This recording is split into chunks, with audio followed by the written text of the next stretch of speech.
Hello, Facebook. How's it going? Happy Thursday. It's Thursday, everybody, in case you didn't know. How's it going? My name is Alex Price. I am the artistic director of the 574 Theater Company, and I'm so glad to be back here on House Party with 574 for all of our Facebook and YouTube viewers. So good to be back. If you didn't catch my note on our Facebook page earlier this week, last week we had to postpone quite a few of our house party episodes because I was sick. I don't know if it was COVID-19 or not. I wasn't able to get tested because I wasn't showing all of the symptoms, but the symptoms I had were really terrible. I was really sick to my stomach, a lot of chest discomfort, a lot of fatigue. I was basically in my bed for about 4 or 5 days, just kind of stuck there. And just had no energy for anything. And I really miss being here at House Party with our guests. But I'm glad to be back. I'm feeling much better. I've been in self-quarantine in my house, in my bedroom, and working from here. So I'm feeling much better. Really glad to be back with all of you and to connect once again. Our world is still pretty crazy right now, right? Things are, it's just wild. I mean, there's really no other way to describe it other than it's wild. Some of the good news, though, right? In New York City, numbers are starting to level off a little bit, and we're seeing less patients admitted per day, and the total deaths per day are starting to kind of level off, and they're not climbing anymore, which is really great news. And we're not out of the woods yet. You know, a lot of these places are starting to see better numbers, but they're telling us that doesn't mean we get to ease up on this social distancing. We still have to do our part till it's all taken care of. And especially here in Indiana, the states around us are getting hit really hard and are about to become the new epicenters. Illinois and Michigan especially, I was just listening to the news tonight, are going to get pretty bad here before they get better. So everybody keep doing what you're doing. Stay home. If you have to go out, wear masks, take the proper precautions that the states are telling us to do, and we'll all get through this together. I believe in us, and I believe in our world and humanity to get through this and to be safe with each other. So, more news, theater updates. If you saw, I think it was yesterday, they announced that Broadway is going to stay closed another 2 months, which just like kills my soul inside. It was supposed to open up, I believe, Monday of next week or Tuesday of next week.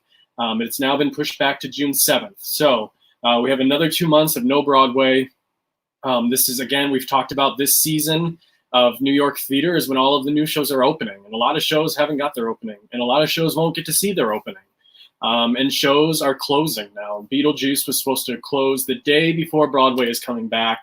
And Beetlejuice will no longer be open on Broadway. So the theater community is taking tough hits on Broadway and globally and locally. We have a lot of theater companies doing really awesome things in the area, and I encourage you to check all those out. South Bend Civic has workshops you can do. Art4 has some awesome online programming. Premier Arts is doing really awesome academy tutorials. There's some really great things happening. Keep yourselves engaged and keep supporting the arts around. Some exciting news for 574. We have lined up house party episodes coming up for the next week and a half or so. Our next episode after tonight will be on Sunday. With John Baines, a really good friend of mine. He is hilarious and super duper talented. He's going to be joining us on Sunday at 8 p.m. here on our Facebook. And we also just yesterday announced a new online performance series that we're going to be doing. This is called Plays in the House. What this will be, it's a virtual new play festival, essentially. We're asking local playwrights to submit new plays that haven't been staged before that they would like to hear a reading on so they can develop their work.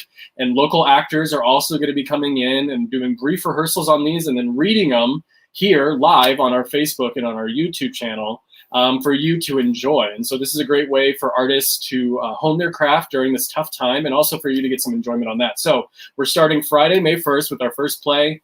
I'm really excited for that. If you're a playwright who wants to get your work read, please contact us. We're taking submissions up to April 24th. So really excited about that. I think that's all the announcements I have. So we're ready to bring on our guest for this evening. Our guest for this evening is a dynamic, super talented powerhouse soprano. She is so talented. I worked with her for the first time when I believe I was directing at the age of 20. I was very young, and she always treated me with such respect, and we got along really well since then, and we've worked on so many shows. So without further ado, ladies and gentlemen, I bring to you Maggie Youngblood.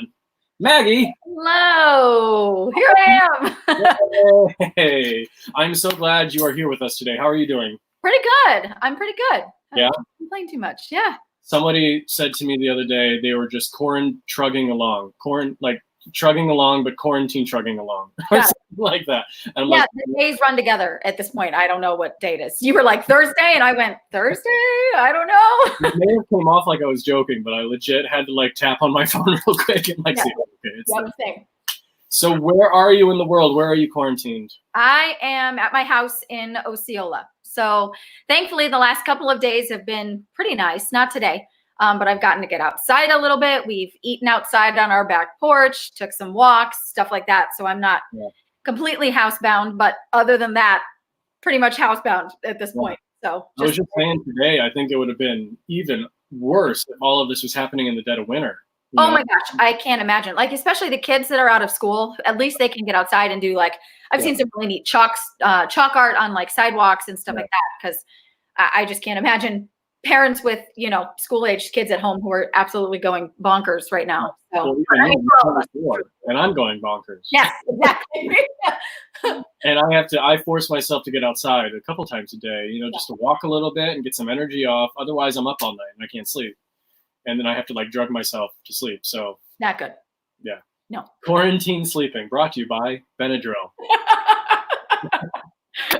Anyways, so Maggie, enough about me and my Benadryl problem, apparently. Tell us about you. Give us the brief summary of Maggie Youngblood. All right. Well, I am a soprano. I still call myself a former dancer, although I guess I'll call myself a dancer, and a teacher. Those are the highlights, I would say. Obviously, we're not in school right now, but I am a music teacher at North Point Elementary in Granger. And I also teach on the adjunct faculty for Bethel University.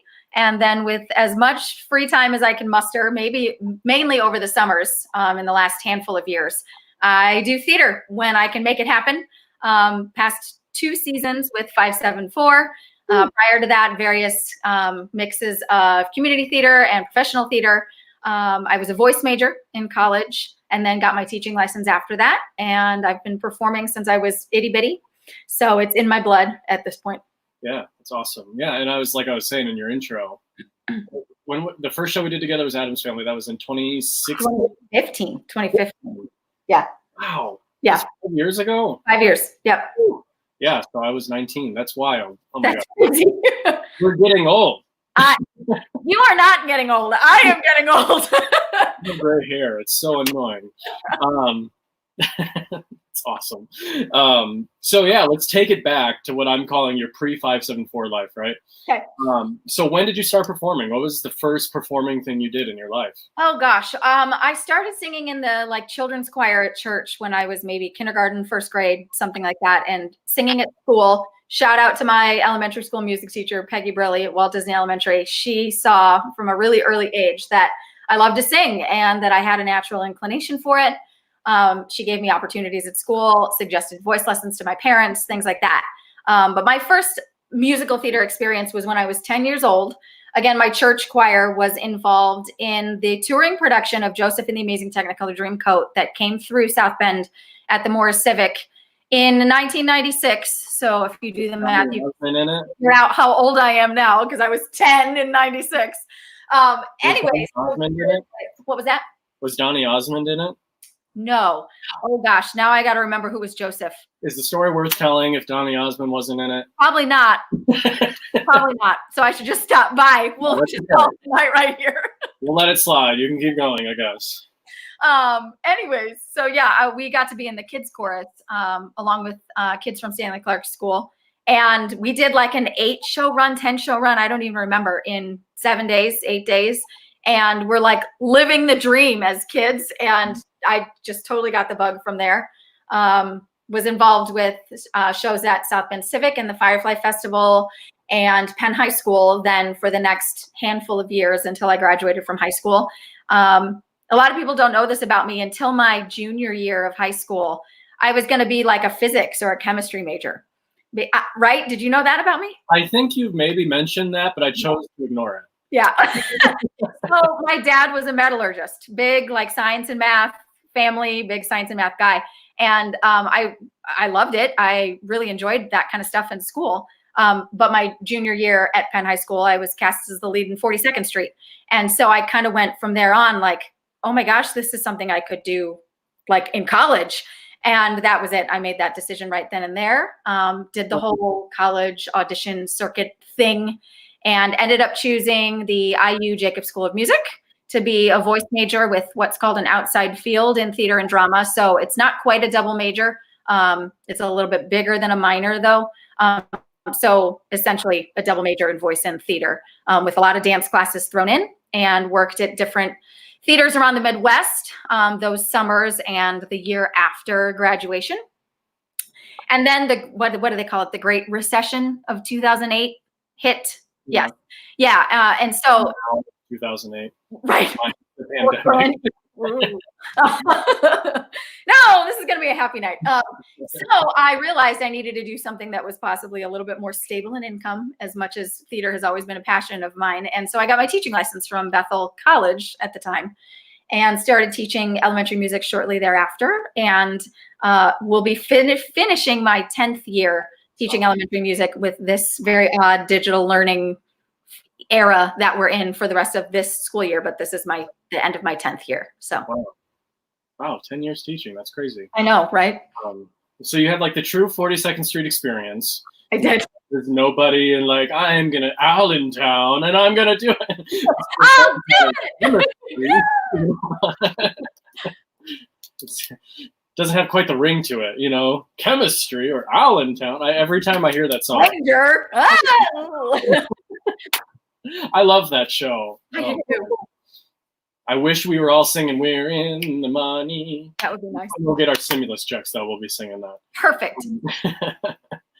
Awesome. So yeah, you have a lot of history there of performing. You know, kind of like that classic story of like start when you're really young. When did you start taking dance lessons?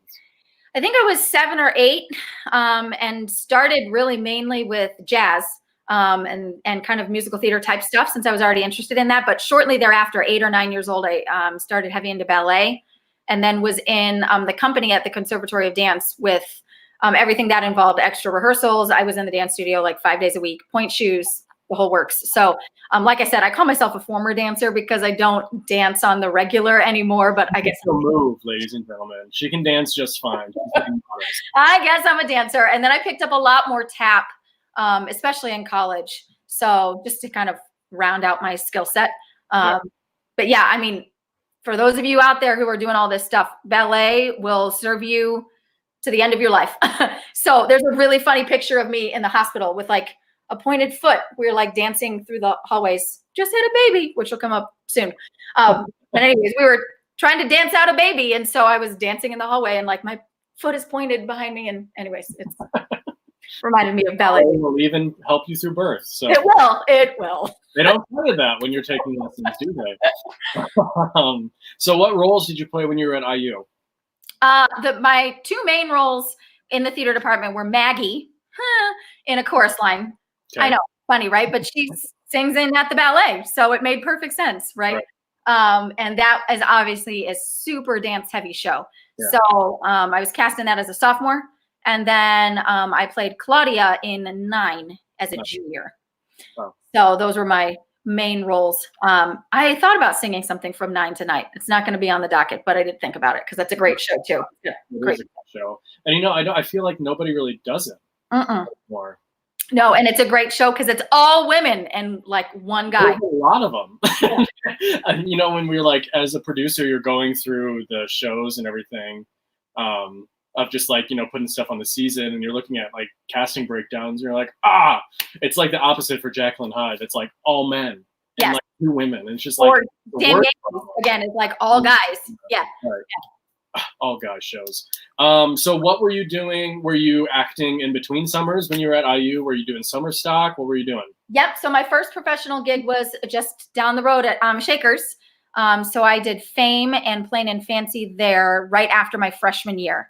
And then the summers after my sophomore, junior, and senior year, I had gigs at different theaters in the Midwest, Brown County, then a new musical on campus for the orientation program, Clinton, Iowa.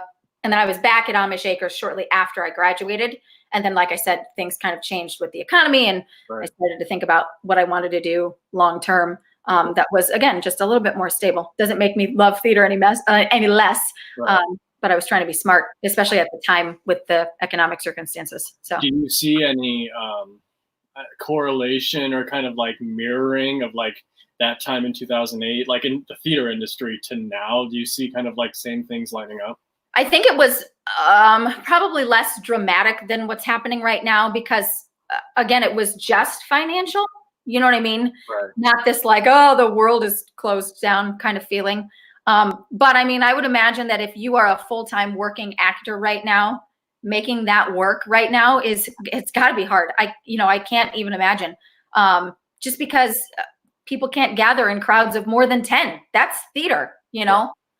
That's you don't have a cast for most shows if you don't have a gathering of more than 10. We can do the last 5 years for 8 people every night. That's it. There you go. Do like a 360-day run. Yeah. Yeah. Wow. Cool.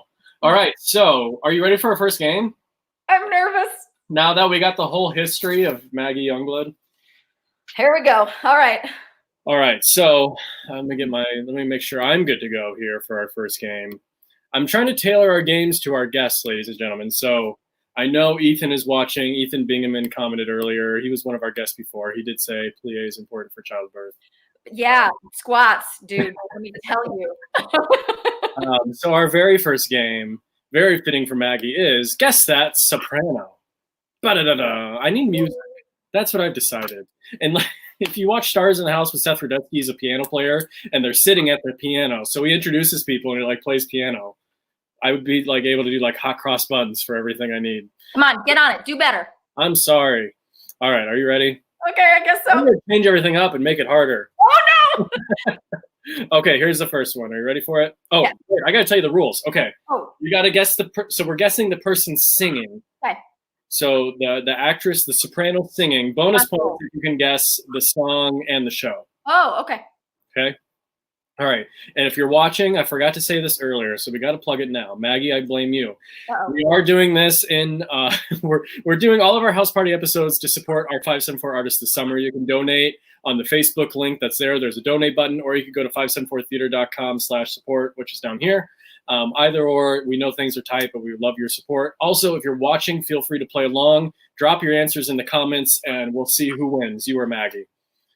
Okay, are we ready? Yes. Here's the first one. When you know it, give me a thumbs up, okay? Okay.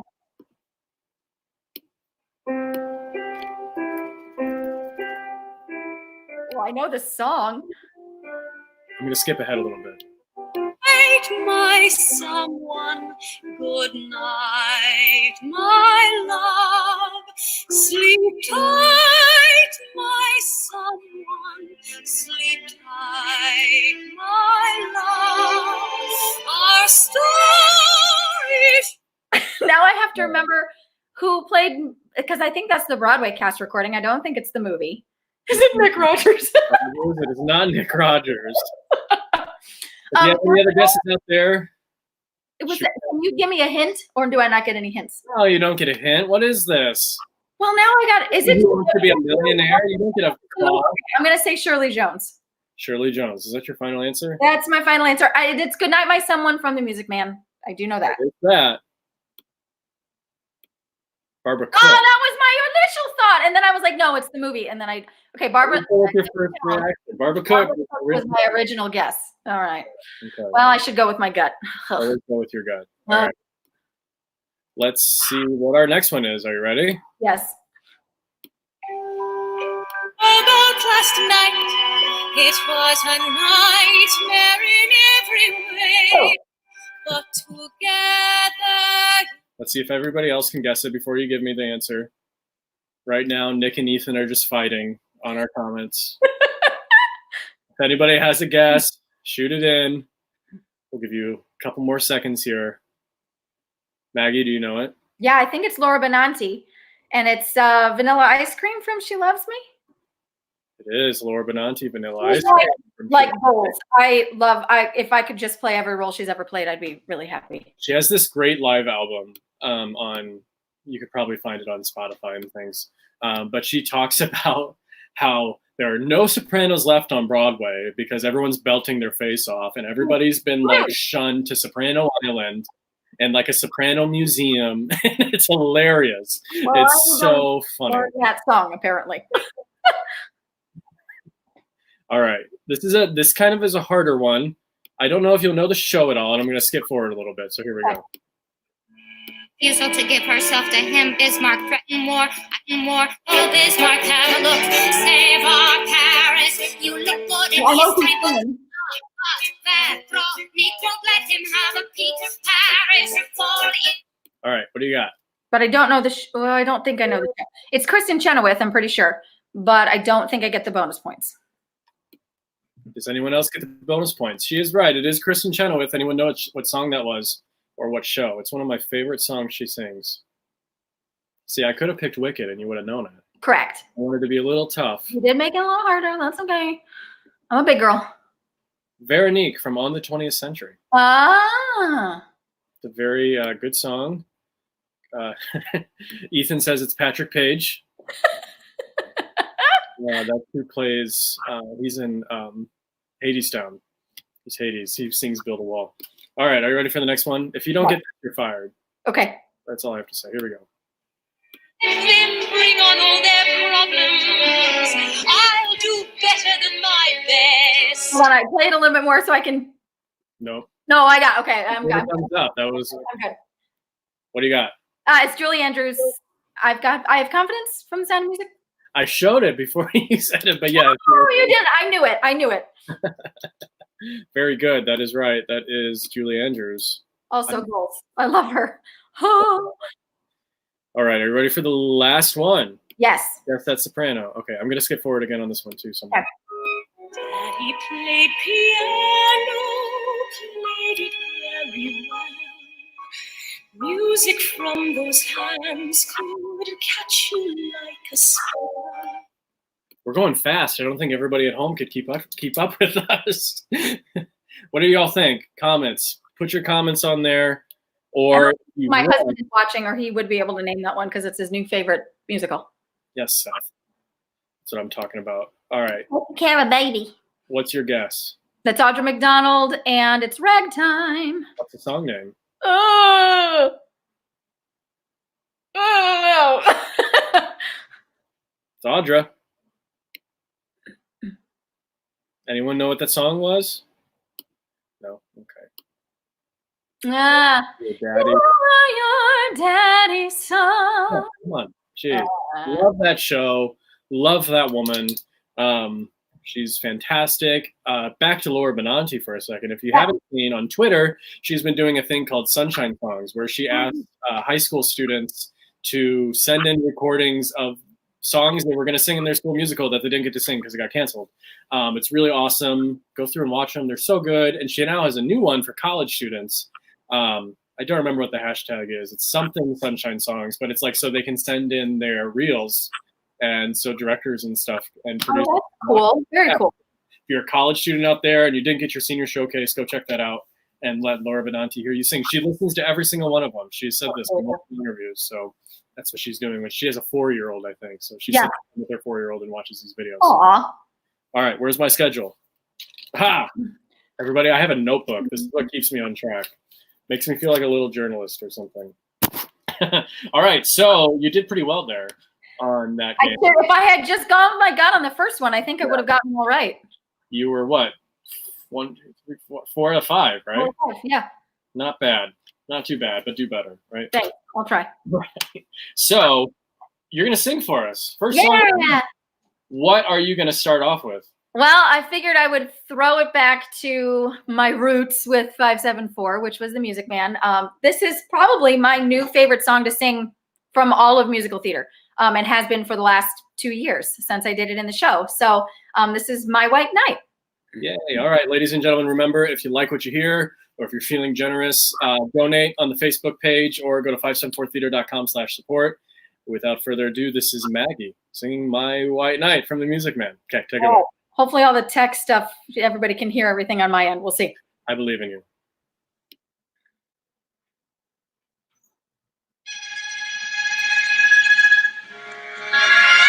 I think it disconnected from my speaker, so I'm going to try and connect one more time, and then, yep, hold on one sec.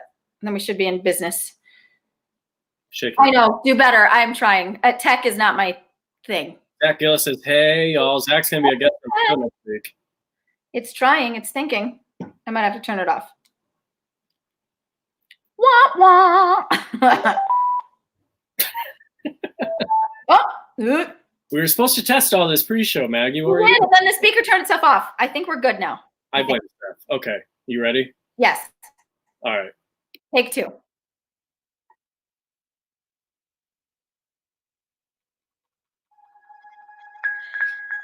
My white knight, not a Lancelot, nor an angel with wings, just someone to love me, who is not ashamed of a few nice things. My white knight, what my heart would say if it only knew how. Please, dear Venus, show me now. All I want is a plain man. All I want is a modest man, a quiet man, a gentleman, a straightforward and honest man, and to sit with me in a cottage somewhere in the state of Iowa, and I would like him to be more interested in me than he is in himself, and more interested in us than in me.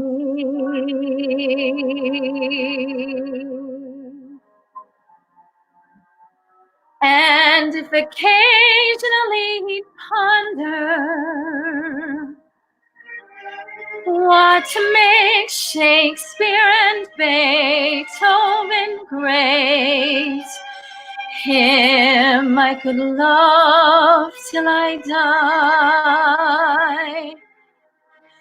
Him I could love till I die. My white knight, not a Lancelot, nor an angel with wings, just someone to love me, who is not ashamed of a few nice things. My white knight, let me walk with him where the others ride by. Walk and love him till I die. Till I die.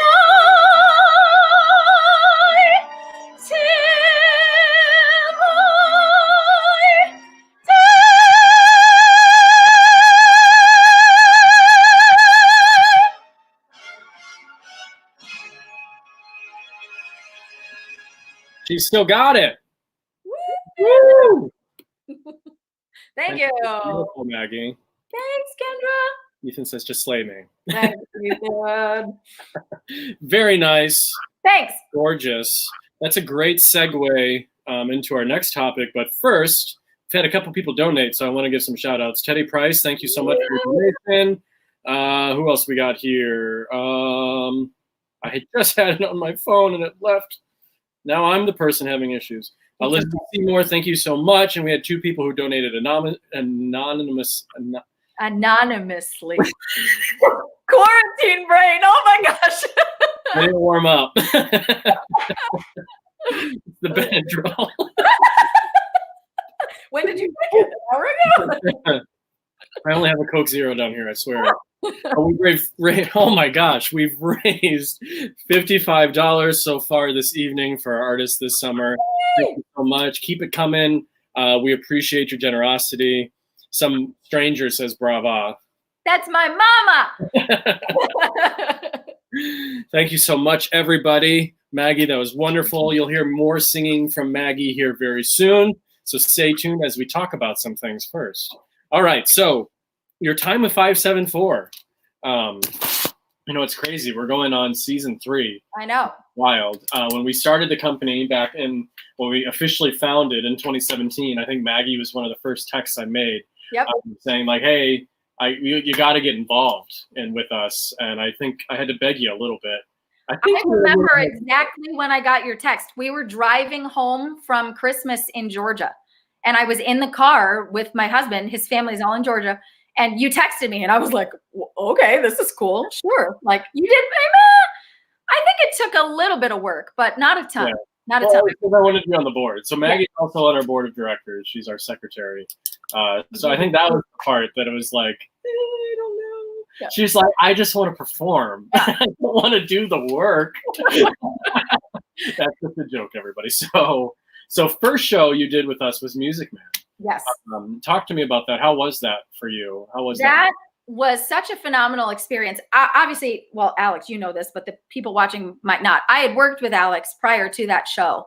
And so I knew that it was going to be an excellent experience. But on top of knowing Alex and the way that he works and trusting him as a director and being super excited about the show, just the experience with 574 as a whole, to be involved with professional theater again, was just amazing. I had worked once again at the Round Barn Theater at Amish Acres just the summer before, I think, doing the Music Man. So I had kind of put my toe back in the water of professional theater since moving to full-time teaching, and just loved it and forgot how much I loved it and forgot just the difference that makes for the experience as a whole, from top to bottom, from, director and the whole creative staff, all the way down to the actors, which I say all the way down to, but we are the least important at that point. Everybody else who's doing all of the creative things and working behind the scenes and building the sets and running lights and sound, choreography, everything, without all of those people, the actors don't have anything to do. So, from the top to the bottom, it was just a phenomenal experience to be involved on a professional level again, and with a group that really cared about the experience as a whole, making sure that was a crazy summer, just getting things up and going in the first season of a company. I had never done that before. But, from day one, Alex and Josh were constantly checking in with us to make sure everybody was comfortable and knew what we were doing and knew what was expected of us, and was having a good experience. And it was a phenomenal experience. And I credit, again, the two of you so much with the vision for 574 for how that experience went. And I think as we've seen the company grow in the last, 2.5 to 3 years, it's just a testament to what we're doing in the area. And it's really excited to see it grow and also to see where it's going. I'm excited about that too. Yeah. So this is the real reason I had Maggie on, was just to compliment me and make me feel really good about our process. So we're done for tonight. That's it. That was a crazy summer. There were so many firsts. Yeah. It was like our first big show, on Putnam, but that was only a cast of 10 or 11. And then we did Little Women, which was only 7 or 8. And so that, I think we ended up with just about 30. I think so. With kids and children. And children who were students at my school, which was so cool. Yeah. That was a really cool experience for me. Yeah. And it was a hot summer. Oh my God. And the church where we rehearse at in the basement doesn't have air conditioning. So we were just like, we all, I think, lost a lot of weight. Blood, sweat, and tears into the carpet of that basement during Shapoopy, which is a hard number to begin with. And then you amp up the heat factor. And oh my gracious. Yeah, it was hot. I was just sweating watching. It's just like, we had such a hard-working group of actors. We really did. Everybody just worked extremely hard. And Sean Holgren as Harold Hill, it doesn't get much better than that. No, it really doesn't. I could not have had a better Harold Hill. He was just phenomenal to work with. And again, like consummate professional and so talented. I learned so much from just being on stage with him, let alone watching him work when I was not in a scene with him. it was just to die for. It was amazing. So, and we'd be during rehearsals. You remember? I don't know if anyone else does. We did our promo at the Independence Day Festival in downtown Milwaukee, which was like a day we were all on the surface of the sun. It was like 100 degrees. Yeah. We did our cabaret like on one side of the park, and then we came back over for our Music Man promo. And that was like maybe what, a week and a half into rehearsal? A week into rehearsal, something like that. And I remember emailing Sean, and it was like, this was like right before we started rehearsal. I'm like, hey, they want us to do this promo. I would like to do Trouble. Will you have it ready? He's like, I don't know. I was like, I believe in you. And I left it there, and he had it ready, and that was which was like one of the hardest songs in all of musical theater, with like just the volume of lyrics, let alone the pace and the kind of the cadence and everything that happens in that song. I mean, well, like I feel like everybody thinks Lin-Manuel Miranda wrote the first rap musical, and I would disagree. It's Meredith Willson on musical. Like this, just like that pattern. It's like legit. Like it's just like when was that written? The 50s. It's just like really white person 1950s rap. That's all. It doesn't let up either. I mean, like as Harold Hill, you just keep going and going and going. We'll have on like Sirius XM in the car, and we'll hear somebody's version of it. And Seth, my husband, will constantly be like, "Well, Sean did it better." And I mean, I agree with him. It was phenomenal. It was so good. I try to sing along, but I only get as far as like, "Well, you got trouble, my friend." Here's the trouble. I'll like grab lyrics from here and there, like throughout it, and you know. Yeah, that was such a fun show, and actually, that's still to date our highest grossing show. That's our highest attendance. I think the staff at Patel Center, where we did the show, said they had never seen so many people in the theater for a theater performance before, which was incredible. And that was our third show. I know. As a company. And yeah, I have so many fond memories of that. Never thought I would like Music Man. I had like watched it. I think I watched the Matthew Broderick and Kristen Chenoweth. Yes. Matthew Broderick and Kristen Chenoweth version. Thank you very much. Word. Yeah, and then and then I was like, okay, let's do it. And so glad we did. One of my that was a dream role for me. I had always wanted to play that part, and I think I was surprised by how much depth was written for Marian. I will always tell people I'm a singer before I'm anything else, and then I act and dance kind of with the singing. And so I always knew I wanted to sing that role. But my goodness, like she's so well written, and that was just a really fun part to explore and to see, just come alive and see what makes her tick and stuff like that. It was really, really fun to kind of sink my teeth into. And so for the time period too, she has so much strength. Yeah, and independence. Yeah, for sure. And she's looked down upon for that, like all the Piccolo ladies. Balzac.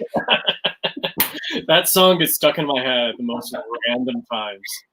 I remember our choreography was a lot of levels, like big little, dark little, big little.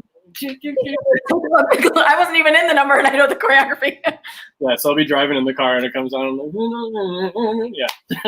So then we go forward a year, right? Just year 2, and you were in just Hello Dolly, right? Mm-hmm. So Hello Dolly, what role did you play? Talk to us about that. I played Irene Molloy, the owner of the hat shop, which was, again, a really fun part to play. She kind of surprised me.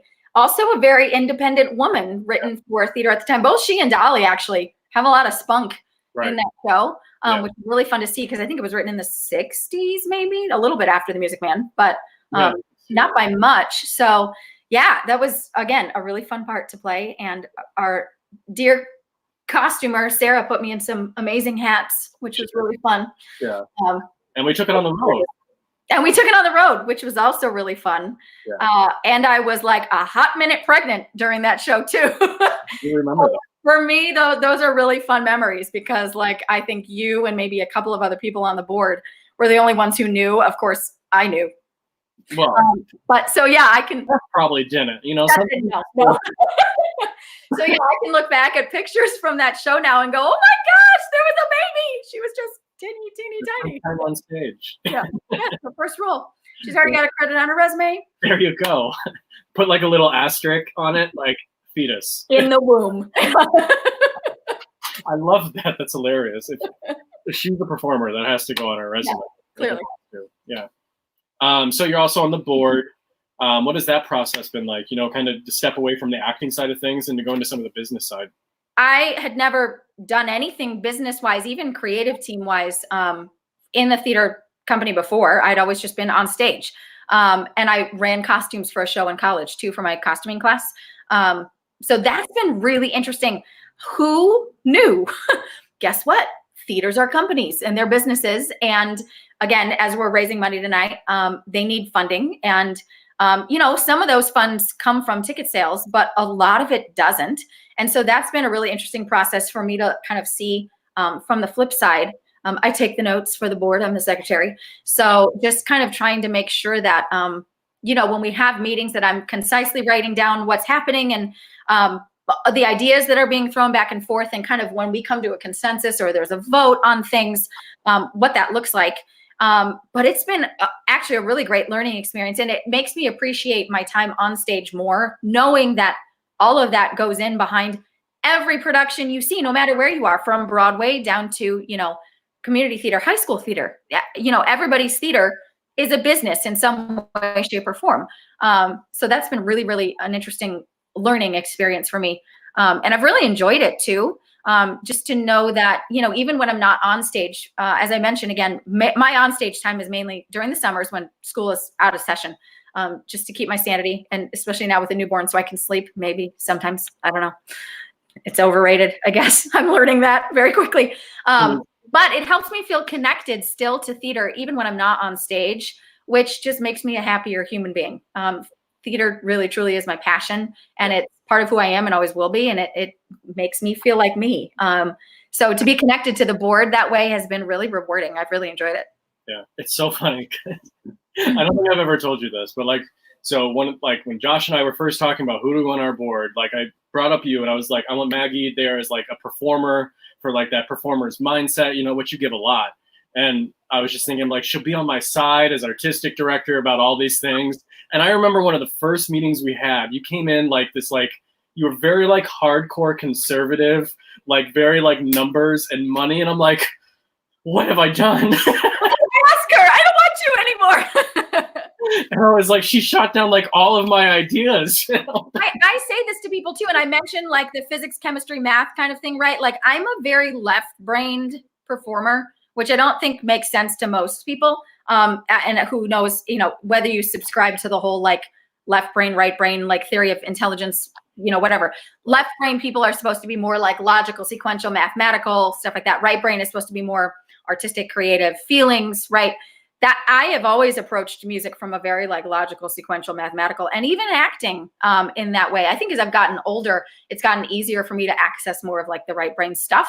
But yeah, I mean, for sure, I'm a very hard-nosed person with stuff. So funny. I wasn't expecting it. And like you said, we had never really had that relationship. Right. Of, we were just director, actor. And then going to that, I'm like, oh my gosh, what have I done?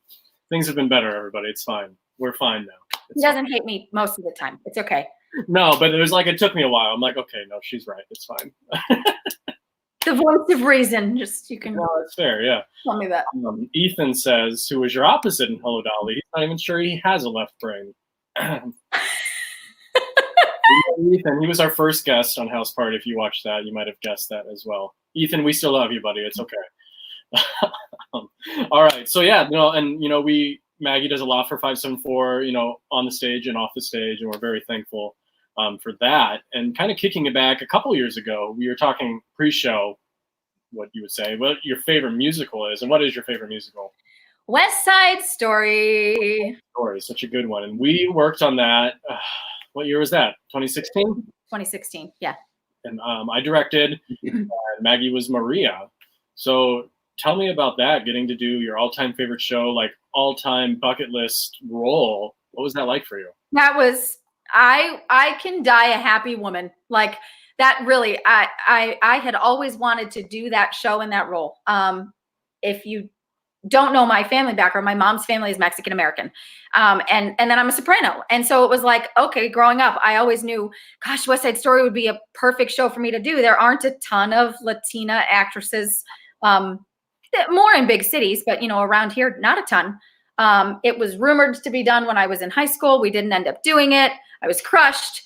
And then I had a dream shortly before my 30th birthday, I think. And I was like, oh gosh, I am getting dangerously close to even remotely being it still being possible for me to be in this show and have it be believable. Maria's like 16 or something like that, right? And then the show happened, and I was so grateful. But again, that was just a phenomenal experience for me. I think I can pinpoint why. Again, if you're like in school and working on like theater things, acting, whatever, when your directors and teachers tell you to like do your homework for a show and like write your backstory and write your inner monologue and all that stuff, and use your own life experience, right? Like given circumstances, and put your life experience into it. I did that more for that show than I had ever done for any show, period. And it really changed how I've worked as an actor since then. I've done that since then because I felt like the results that I got out of the performance were so authentic, and just kind of took me to a different level. And I wasn't doubting myself. I wasn't doubting the choices that I was making, and I wasn't doubting who I was as a performer. Because I think every performer is insecure. We are. Like, we'll sit here on a house party and sing songs for you, right? But like we all kind of doubt, like, oh, did people like that? Was that the right thing? Did I play that right? You know what I mean? And you kind of can stay stuck in your head. Yeah. And I was so not stuck in my head at all during that show and that run. And it was really freeing. And I was so thrilled with my feelings as an actor afterwards. But I also just felt really like it felt cathartic to do that show. And I just loved that experience. And so it really changed the way that I've worked in the couple summers since then with the roles that I've played. And again, it was just always at the top of my list to do. And I'm so grateful that I got to do it. Yeah, that was, when the company approached me to direct that. I've never been scared to direct a show. Like a project comes up and I'm excited. That one, I was terrified. Like, why? I think it's just such a well-known show. Heavy. And it's not an easy show. No. But it's not for the faint of heart. And I directed that at the age of 20, and like that was, when I look back on it now, and there's so many things I would have done different, but I feel like still that's some of my best work. Yep. And it just was like, we had such a good cast. Yep. The group of actors just you just came together, and it was in the same time, we were in rehearsals, or we just started rehearsals when the Orlando nightclub shooting happened. Yep. And so there was so much happening, like topically in the world for that show. Right. It was just a perfect time for that production. I felt like. West Side Story. Have you seen the new revival? Have you seen like anything about the new revival? I've read some articles about it. I've seen some pictures. I haven't seen much more than that. Like digitalized. Yeah, really. Very modern. They cut I Feel Pretty. And the somewhere solo in the ballet. Oh, like that breaks my heart. That's my favorite moment in the show. That photo of Grace singing while Johnny and I were on stage is like, that's one of my favorite pictures from the whole show. I direct pictures in my head, right? Like I have pictures of how I want something to be, and that's pretty much how it goes. That was the first picture I had, like that exact moment of the soloist being up and everybody else being here, and it was that exactly. And loved that show, loved that cast and everything we did there. I think the thing for me that makes that show unique, and this might be, I haven't heard Laura Menante's song, but I should go listen to it. Most roles for sopranos aren't that deep. They just aren't, and they're beautiful to sing. You know what I mean? They're not. They're the very ingenue parts, which I love to play and I love to sing. But even like Marian, she's got more depth than a lot of them do. But gosh, I mean, Maria runs the gamut in that show of things that she feels and experiences from beginning to end.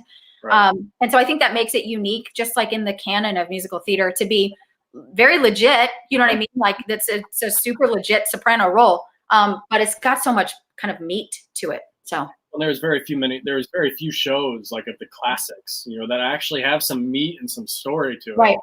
Everything was so shallow. Rodgers and Hammerstein, looking at you. No.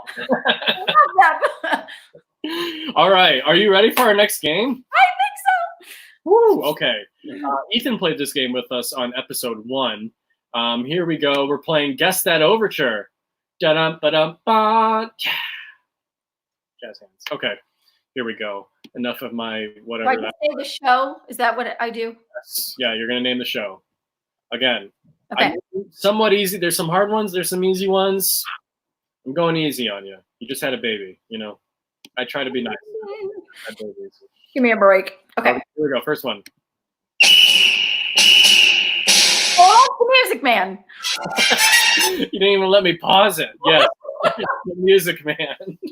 You Maggie, want people to type in? Should I wait a sec? no, well, now you don't need to. You already said it. Next one. Maggie doesn't want any of the rest of you to play. Okay. Yes, that was the Music Man. So this next one, Maggie, we're going to wait till everybody else gets a turn to guess. Okay, sorry. Do I have to go all elementary school teacher on you here? Okay, here we go.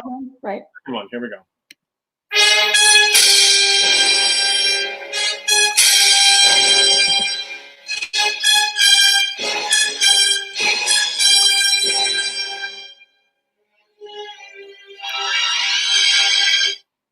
It's that first motif that they played. It just gave it away right then.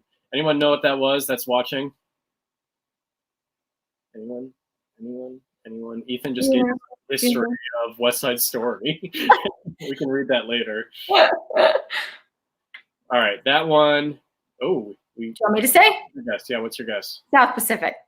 South Pacific. Yeah. You're guessing it right. Very good. That is South Pacific. That was the original Broadway cast album. Love South Pacific. Me too. The Rodgers and Hammerstein shows I do like. That was my senior year show at Penn High School. It needs some updating. There's some things in the script that can be updated to match 2020. That's all I'm saying. Ethan says these ones are so much easier. I did some really tough ones. Ethan, you did not just have a baby. Okay? Jeez. Have a baby and then talk to me, Ethan. All right, we're going to the next one. Here we go. Again, if you don't get this one, you're fired. Okay. That's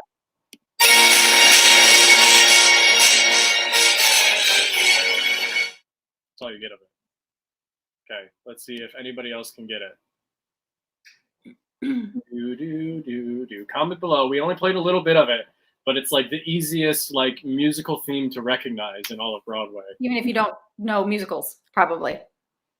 Maggie, do you concur? Yes, I concur. Phantom of the Opera. There it is. Everybody's guessing that one. Even Ethan would have known that one. The Phantom of the Opera. That was the Royal Albert Hall performance of that. Ooh. All right, to the next one. Again, if you don't get this in the first 2 seconds, Maggie, you're fired. Here we go. Ready?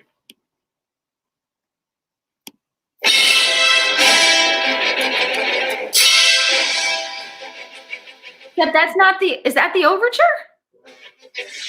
Okay. All right, let's see if we get some other guesses in. Ethan says it's Starlight Express. I think he's just really bad at the overture game. We only got like 2 right when we did it the last time. Oh, let's see. We're going to get some more guesses in here, and then we'll get Maggie to give her guess. What do you think, Maggie? Andrew was right. I just saw it pop up. West Side Story. Yeah, that is the overture. I believe, was that the, I think I was playing the movie. No. Which one was Natalie Wood in? Was she in the movie? Yes. Yes, that was the movie. All right, here's one that is not from the 50s or 60s or 80s. Maybe you won't get this one. I don't know. Okay, we'll see. Okay, here we go.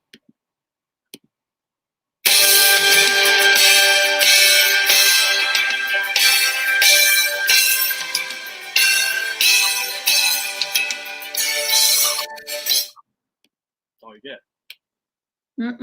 No, you're right. I don't have that one. Nothing. Let's see if our audience members can help you out.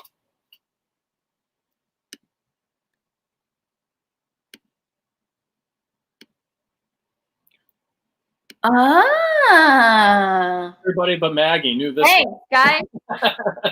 It is Shrek the musical. It is a gorgeous overture that goes into Big Bright Beautiful World. And then like the parents singing, they like kick him out. It's really sad. So that was Guess That Overture. You got all of them but one. Yay! I'm doing well in the games. Yeah, you did better than you thought. Now again, better than I thought I would. That's true. We asked Ethan. I did make it very easy on you. Like I think on Ethan's we did like Pippin, She Loves Me, Merrily We Roll Along. We did some tough ones. Okay. All right, so taking one for the team, Ethan. Next thing on the list, and we've mentioned it a couple times, you're a new mother. I'm a new mommy. What's that like? Oh my gosh, it's hard, but awesome. We don't sleep a ton from like 11 to 4. She doesn't really like to be asleep at that time of day, which I have not heard my baby or my husband in a hot minute. So Maybe they left. I hope not. Maybe he went Don't go anywhere. People, don't go anywhere. Maybe he went to Taco Bell with the baby. Do you talk about? So no, she doesn't like to sleep in the early part of the night, but that's okay. Other than that, she's super sweet. She's 3 weeks old tomorrow. Wow. So that's crazy. It's been a very quick 3 weeks. And why not have a baby during a global pandemic? I thought it was a great idea. So here we are. Planned it exactly for that. I did. I knew when we got pregnant that this was all gonna happen. Hey Seth, I think there's gonna be a pandemic in 9 months. Yep. Perfect timing. Perfect timing. And so I think I saw on your Facebook post, Seth is back at work. So He's back at work. So how is that difference? How is that transition? The first day he was gone, I was like, oh my gosh, what do I do? I'm baby trapped all day. And then I learned like, oh, I can put her down in her crib and like go to the bathroom. That's a thing you can do when you're home alone with a baby. So it's gotten better every day this week. I attribute it to her just being around me all the time, singing all the time. I was singing earlier today and she was asleep on my chest and I was singing, like full out singing. And she was like practically snoring, sleeping through all of it. So I think I've got to imagine that's just because, again, every day of my life when I'm working, I'm singing. So she was around it. Wake me up when you hit a high C, Mom. It's Exactly. this is that impressive. It does feel a lot better not to have her in my ribs when I'm trying to sing really, really high. So I admit that singing with her on the outside is way better than on the inside. But yeah. So we all thought that she was going to be named Alex Jr. Yes. But not. You went with Scarlett instead, which I guess I'll forgive you. I was pretty bummed. Next week. I had dibs on the middle name, so we're all good. Yes, her middle name is Alexandra, and which is obviously named after me. Obviously, clearly. So no, really, legitimately, when Seth and I were talking about names, and we didn't pick her name until like, oh gosh, probably 5 or 6 hours after she was born. So was it Alex Jr. all the way till then? Like, was it a last second change or what? It was. We were like, I don't know if that's going to work. Let's put it in the middle instead. That promised me. Like, we had multiple conversations. I know. Word. I was pretty disappointed. Hormones. Just blame it on hormones. Yeah. So no, but we really, when we were brainstorming names and we thought about Alexandra as a middle name, we were like, Alex is going to love that. Namesake now. And it's the middle name, which makes sense. It's fun. You have the claim. I will always call her Alex Jr., I think. She'll love it. She'll be like, Mom, who's this weird guy? Why did he call me Alex Jr.?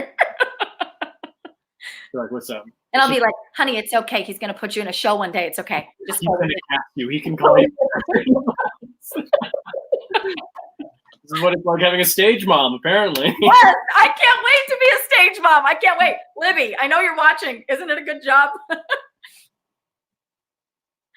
She says she loves Miss Scarlett. She does. She's a great Gigi. Her grandma name is Gigi. She's been a great Gigi. Awesome.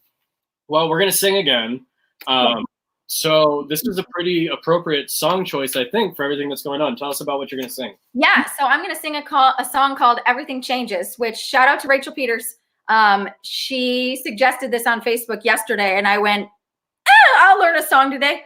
So it might be a little rough. I'm literally reading sheet music because I learned a song today. But it's gorgeous. It's from Waitress. And it's sung by a new mom. And so it made a lot of sense. And it's something a little bit more modern. I am guilty of singing things from the 50s and 60s almost exclusively if I can. And so this felt like a good opportunity to sing something from like the past 10 years. So here we are.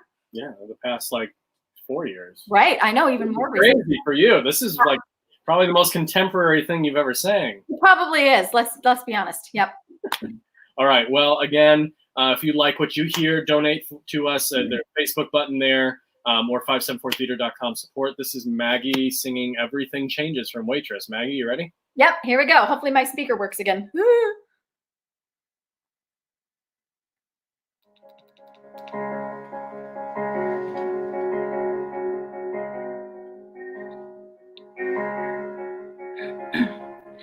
Today's a day like any other, but I am changed, I am a mother, oh, in an instant. And who I was has disappeared, it doesn't matter, now you're here. So innocent, I was lost for you to find, and now I'm yours, and you're mine.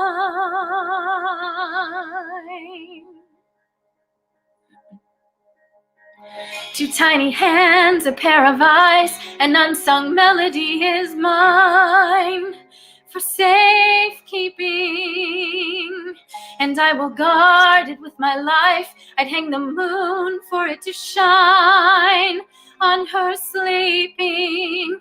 Starting here and starting now, I can feel the heart of how everything changes.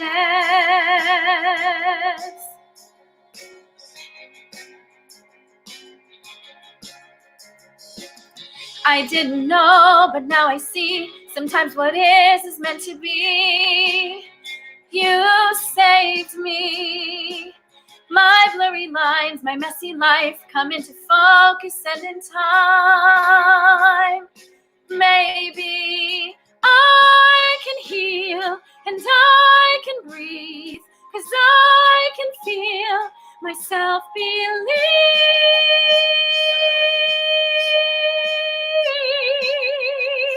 Oh, my heart's at the wheel now, and all my mistakes, they make sense when I turn them around.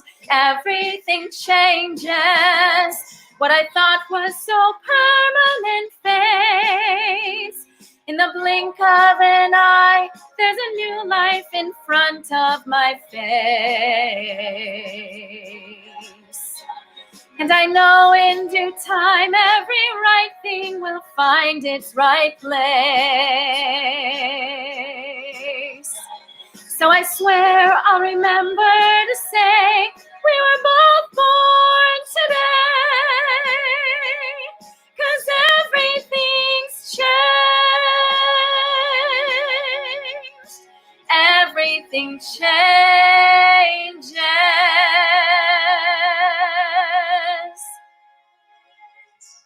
Yeah. We love some transformation songs. Yay. That was really good. Hey.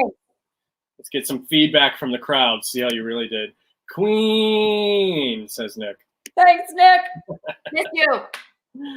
That was wonderful. I love that show. I've seen that show 4 times with 4 different casts. Every time amazing. And that was amazing also. We have a donation alert. Thanks to your mother, I believe. We're up to $155 total for the night. Woo! Yay. Woo! Thank you, Libby. Very much appreciated. That's going to go to helping our artists this summer.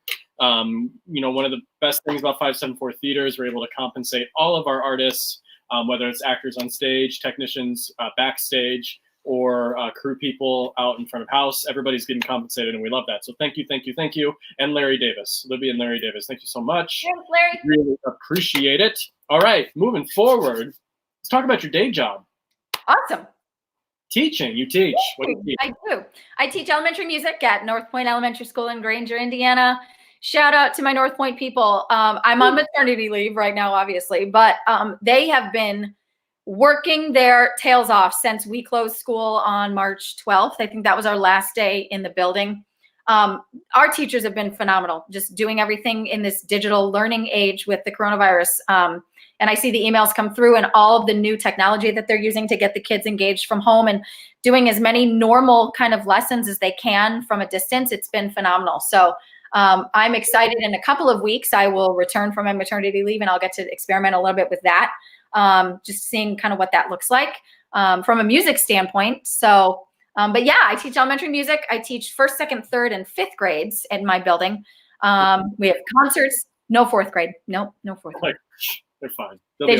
Nope, we just send them home. They don't go to school. No, I have an awesome colleague who comes from another building, and she teaches our 4th grade students because we just have, our classes are too big. So, but anyways, yeah, I love it. Again, my school is just the best of the best, and I've got really great colleagues who support. We have a concert for every grade level, although our 1st and 2nd graders don't get to have their concert this spring. But my colleagues are there every year. When their grade has their concert, they're there to help me and support their students. And I think that those are such like fundamental learning experiences for our kids, just to get them to perform a little bit in a group setting. It's not intimidating. They've got a lot of, love from family and friends and teachers and things like that. Just so that they can see, maybe performing is for them. That's where it started for me, was at a really young age in elementary school. So it's neat to think about the fact that I could be having that impact on some of my kids one day. Yeah, that's awesome. And I'm sure and I know you're not experiencing it as much, but I love seeing things on the news, of the teacher trains going through neighborhoods. Yeah. And just the constant love from educators across the world to their students, because I taught for a very short amount of time. And, you fall in love with these kids, and you love them so much, and you want to support them. So I'm sure, especially for teachers, this is a really tough time. It's hard. This is not how any of us ever planned to teach. I can tell you that.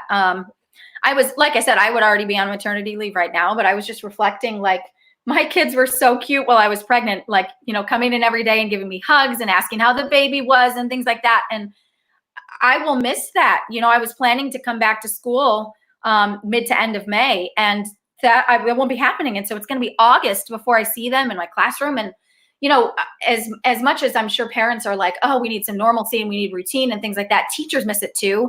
And we love your kids so much. And so it's hard for everybody. And teachers aren't the only ones. We're all going through something we've never been through before, to be stuck in our houses like this. But gosh, yeah, I get a lot from being around the kids every day, and I've really missed not getting to see them the last couple weeks. So yeah. Well, on that note, let's go into some theater gone wrong stories. Oh my gosh! Terrible segue. Why not? So, what do you got? What are some stories that just live theater just went wrong? What do you got? So I think my best story for this example was my senior year at the Firefly Festival, which doesn't happen anymore, but the Summerfly Festival does, and it's a very similar experience. But we performed outside at St. Patrick's Park over in South Bend. We did the pajama game, and I played Gladys. And I wore these funky glasses and had this funky walk. That was one of the first character roles I ever played. I never thought of myself as like a character actor. Only, right? Well, yeah, practically. And it was really a fun role. But I went out on stage for this scene, and my zipper on my dress just blew. I mean, it was not zipping anything anymore. And so I was trying to hold it behind my back and still do this funny walk and still do my scene that I was supposed to do. And it was just really awkward. And I don't know how many people in the audience knew what was going on. But yeah, it was pretty dramatic because I was like, what do I do? I have to go on stage, but I'm about to be naked, and nobody wants that. So. Well, I'm not going to make any comments. Unless it's hair, but. Unless it's hair, or just a totally different kind of show, but alas. Not the kind of shows that I do, no. Any other stories? Have you ever gone up on a line? Probably not you. You've probably never gone up on a line in the middle. I've gone up probably in small ways on lines, but not completely gone up on a line. It's gone. It's not there. I've dropped a line. If you've never worked with Maggie on a show, or if you've only seen it from the audience perspective, Maggie's one of the most on point actors 100% of the time, always. I don't think I've ever seen you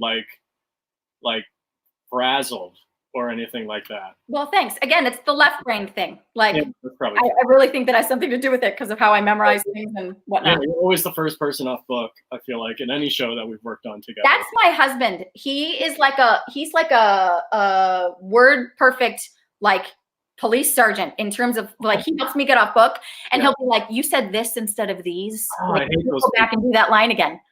I hate that. It drives me nuts while he's doing it to me, but later I'm like, thanks, babe. I'm acting and I'm running lines with someone and they do that. I'm like, it's fine. Everything's fine. Right. I can't say I've ever completely gone up on a line. But I had, so my first job at Amish Acres, the first time I worked there, my first contract, because I've been there 3 times. I remember specifically, and it was Plain and Fancy, which is a super sweet show. And I was playing Katie, the Amish daughter, because I look very Amish. But anyways, it's okay. Anyways, I was extremely low blood sugar. Those of you who don't know, I have type 1 diabetes. But again, I had to go on stage, and thankfully that show was in rep. And so we had done it for weeks at that point. And the cast had been doing it for even longer than I had, because I had come in kind of midway through the run. So thankfully it was like in my bones at that point. I wasn't in a stage where I was really having to think about lines and entrances and whatnot. But I was super low blood sugar and did, a good chunk of the show, probably 20 minutes at least, feeling like death, but pretending like I was somebody else who didn't have diabetes. So yeah, who's Amish? Very dark skin and hair. I don't know. Yikes. On that note, so I have one last question before we sing our last song, and this is something we've been asking everybody. And if you wouldn't have watched Oklahoma with Hugh Jackman, if you would have watched one of our episodes, you would know this. Sorry. Give that shade in there a little bit. We've been asking everybody, what does theater mean to you? Oh, wow. So this I've reflected on this a lot recently, and I don't think I ever made this connection when I was younger. And maybe this was not the connection for me when I was younger. I think as a young actor, this is something that makes me feel good, and this is something I feel like I excel at, and it's something I enjoy, which are all great reasons to do theater. Talking about just moments ago, the whole diabetes piece of my life, there are not many moments of the day when I'm not thinking about my disease and what it means and what's happening and how I feel and what my blood sugar is, and do I need to eat something? Do I need to take medication? Stuff like that. Except for when I'm on stage. And so because I'm somebody else, I really am when I'm on stage. And I, make exits and things, and I'm then more aware of what's happening so that I can stay healthy while I'm on stage. But when I'm on stage and in a scene and in a number and whatever, I am that person. And so theater for me is like a true escape. It's an escape that I don't get really at any other point in my life. And so for that, it's really powerful for me. And I know now about myself that I need to stay involved in theater to kind of keep my sanity. It obviously makes me happy and it makes me fulfilled, but it also gives me a chance to kind of breathe. It gives me space to, again, not have that thing to think about constantly. But also to inject parts of my life that maybe I've experienced into those characters on stage, right? Because we all bring our own unique experiences to roles that we play. But I love the escape that it gives me. And I know for audiences, especially now, like it's an escape too. We don't have to think about what's happening in the real world. We can, go back to the 1950s to the Music Man when things were just simpler. And I love that as theater artists, we get to give an audience that escape. But for me, that's been such a powerful tool, just kind of, I think, for my mental health and something that I'm really grateful that I have.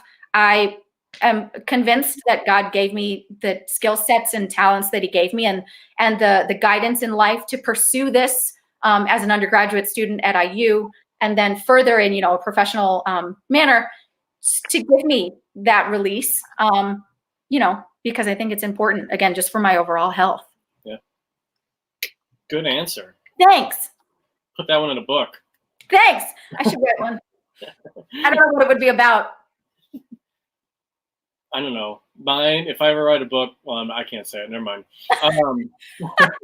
So you're going to sing one last song. One last song. What are you going to sing?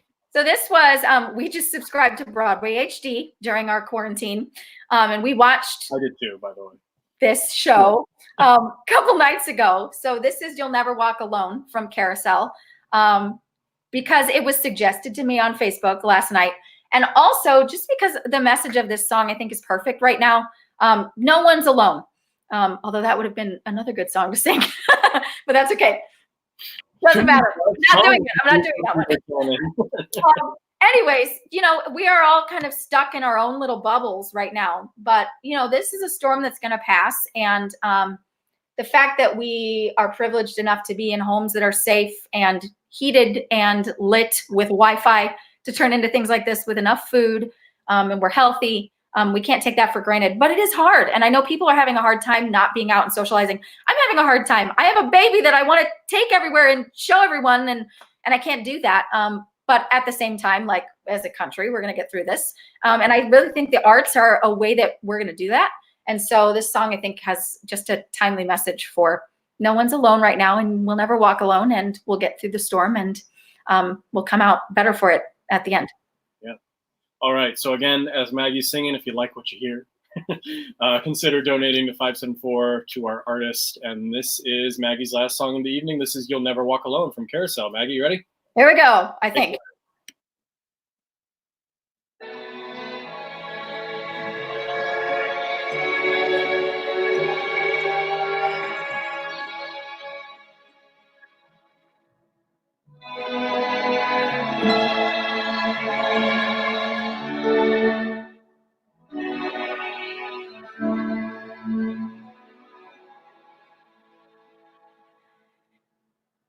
When you walk through a storm, hold your head up high, and don't be afraid of the dark. At the end of the storm is a golden sky, and the sweet silver song of a lark. Walk on through the wind, walk on through the rain, though your dreams be tossed and blown. Walk on, with hope in your heart, and you'll never walk alone. You'll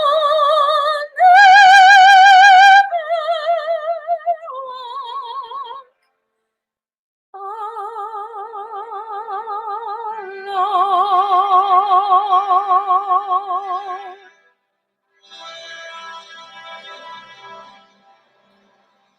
Yay. That is one of my all-time favorite musical theater songs.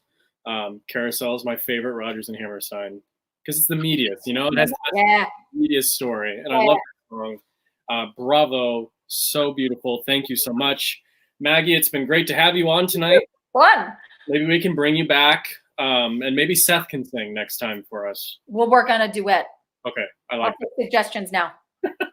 I'm sure he can hear it from the other room. He's like, I'll be able to. well, again, thank you so much for being on with us tonight. Thank you, everybody who donated. We're going to say bye to Maggie. Bye, Maggie. Bye, guys. See ya. Everybody, again, thank you so much for joining in tonight and tuning in to hear Maggie. Beautiful voice, and we're so excited to hopefully have her back on stage soon at 574. Our next house party episode is this Sunday at 8 p.m. with John Baines. We're so excited to have him on. Again, if you're a playwright or an actor wanting to get involved in our Plays in the House, contact us. We'd be glad to have you on board. That starts May 1st right here on our Facebook. Everybody, I hope you stay safe. I hope you be well. Have a great Good Friday tomorrow, and happy Easter on Sunday. Spend time with the family that you have at home. Be safe, be kind to one another, and I hope you have a great night. We'll see you all later.